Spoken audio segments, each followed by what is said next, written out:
You know, it's crazy being a Cavalier fan that thinking back to the days where we had those back-to-back-to-back championship runs and against Golden State, being a Cavalier fan, and the hatred I had for the Golden State Warriors. Like I just like Carolina Duke. Like I know it's not a rivalry, but when you're back-to-back-to-back runs and it gets physical at times and everything else, like you just learn to have.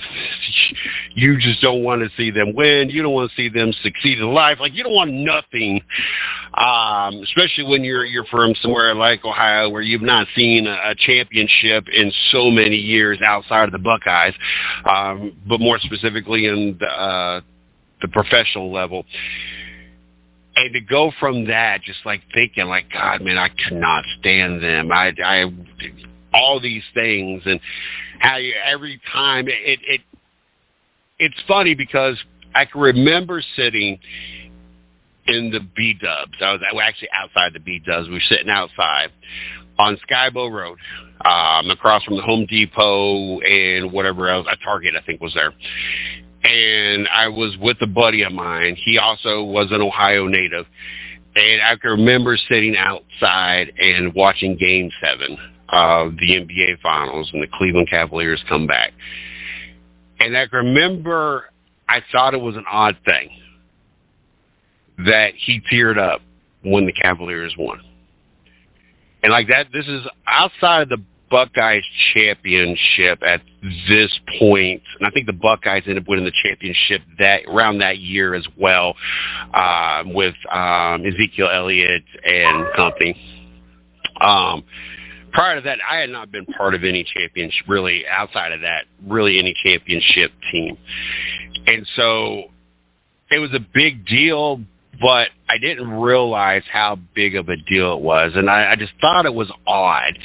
Like, why is this dude crying? Like, it just... But now, every year in my timeline, the most specific post that I'm talking about is there's a short clip video. It picks up about when the Cavaliers are down 3-1. And that's when things got a little etchy with Klay Thompson and LeBron and Draymond. And you got into that foul. That got Draymond suspended for the game. And it picks up. And you watch Kyrie and LeBron score like 40 points each in the game. And they win that game. And it goes on. We win the championship. And every year, I got to sit there and watch it. Like, it comes on my timeline every year. And I sit there and take the time to watch this video. And at different times, I feel myself like it hits you. And it's like, I understand now why he was crying. Like, I don't know if I could ever do it. Like, it's just not me. Like, people just think it's weird. I've maybe teared up once in my life. I don't know. I've never, even though I've lost my brother, we hadn't been around each other in like 30-something years due to other family issues, and we just hadn't connected. And then the last 4 or 5 years he was alive, I did get to go see him once a year.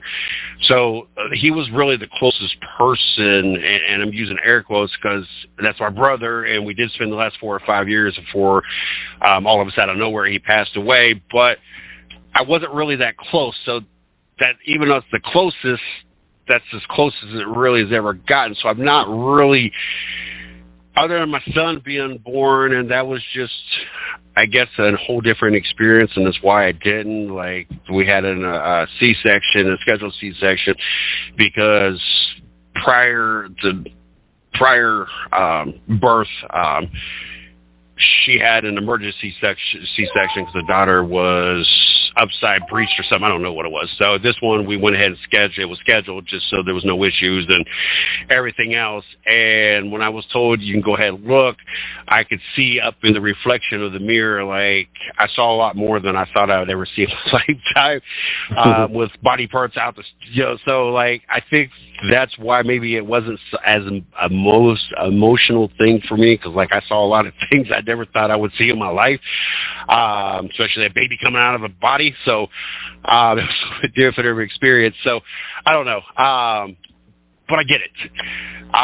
So to go from that hatred, though, back to my point, to where I'm at now, and it's just like, it's not that I like these guys. Like, I don't have a bitter feeling no more. Like, depending on who they're playing, I will pick them over certain teams at this point. Before, there was, I don't know if I could ever name a team that I would have wanted to see them beat. Now, there's certain teams I'd want to see them win against. But to go from that to just like, there's about to be no them, like, or there is no them now at this point.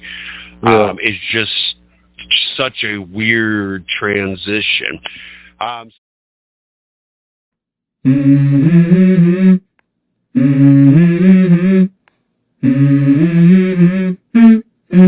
Let's go.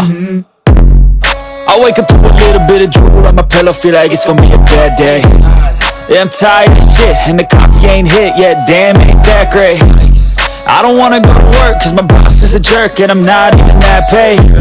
I need a change in my life, cause I don't feel